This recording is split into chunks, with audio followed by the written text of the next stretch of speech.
Not many people are aware of Chinese medicine's individualized and holistic approach to treatment. Here's one example. A patient comes to our clinic complaining of a toothache on the left.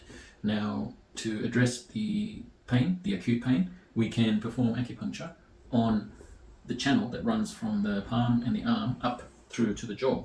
So we can use a point in the palm like so, and we can use a point in the elbow area like so.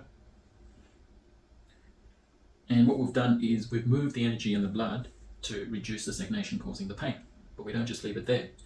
In addition, we know the patient has a high level of stress, most likely due to work, and the stress can be addressed by this point here.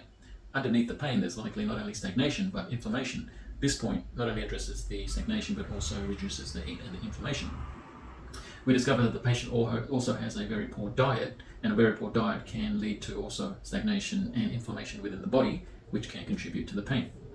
Thirdly, the patient's sleep has been very poor, so the body hasn't had a chance to recover and heal over a good night's sleep. So we can address that as well.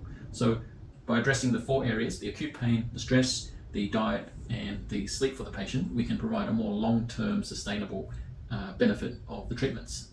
Now, finally, in addition to that, we make sure that the patient visits their dentist to make sure there's nothing bigger going on with their teeth. So a holistic, individualized approach will give the most optimal outcome when it comes to health treatments.